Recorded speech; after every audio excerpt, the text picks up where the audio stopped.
Welcome to my YouTube channel Ashish nursing notes. जैसा कि आप देख रहे हैं, आज मैं आपको बताने जा रही हूँ pathology, BSc nursing second year, unit first, introduction. तो सबसे पहले हम उसका इंट्रोडक्शन देखेंगे, और अगर वीडियो अच्छी लगे तो लाइक, सब्सक्राइब, शेयर ज़रूर करें, और थैंक यू फॉर। तो सबसे पहले हम बताते हैं आपको इंट्रोडक्शन में सबसे पहले आ जाता है pathos means suffering, logos means study. Pathology is derived from two words, patho plus logy, which means disease, suffering and study.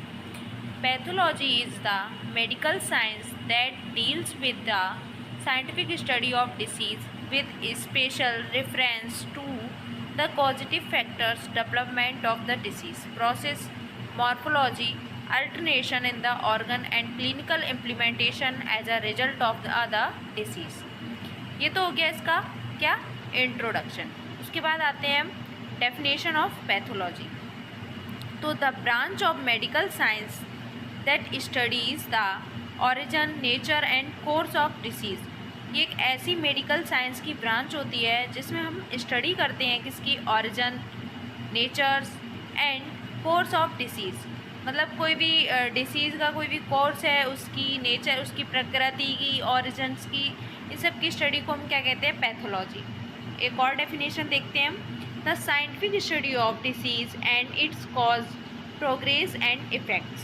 ठीक, एक और डेफिनेशन है हमारे पास, pathology is used in the diagnosis, treatment and management of and increasing range of clinical conditions. ठीक है, अब हम आपको टर्म्स बताने जा रहे हैं जो पैथोलॉजी में यूज होते हैं। Terms of pathology: patients, person affected by disease, lesions, an area of abnormal और damaged tissue caused by injury, infection और डिसीज। पैथोलॉजिकल और मॉर्फोलॉजिकल चेंजेस, क्या क्या पैथोलॉजिकल और मॉर्फोलॉजिकल चेंजेस होते हैं? These refers to the structural alteration in cells or tissue that are either characteristics of the disease or diagnostic of the etiological process.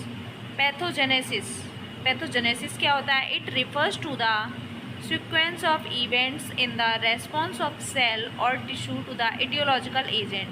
उसके बाद आता है prognosis. What is going to happen? Treatment में आता है what can be done to cure the disease. Prevention में हमारा क्या आ जाता है, what can be done to avoid complications and spread of disease. हम आपको बताते हैं sub division of pathology. Pathology को किस किस भागों में डिवाइड किया गया है?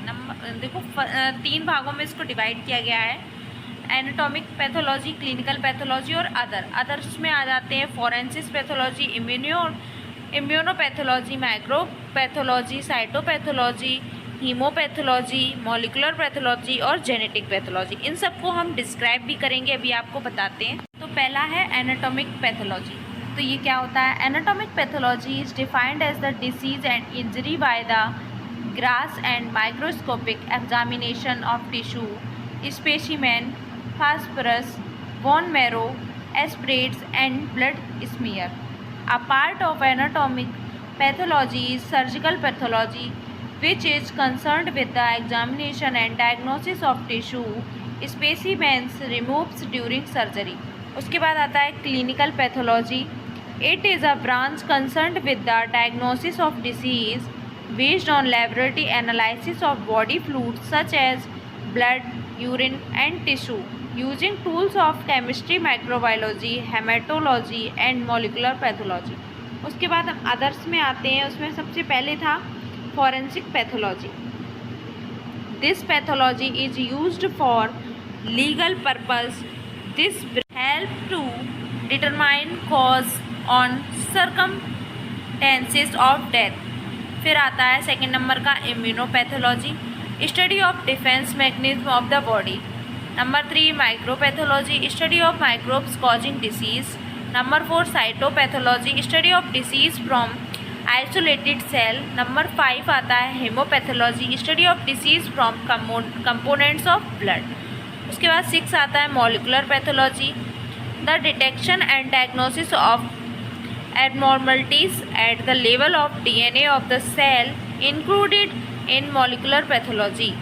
उसके बाद आता है genetic pathology, study of abnormal chromosomes and genes. Thank you for watching the videos. Ashish nursing notes.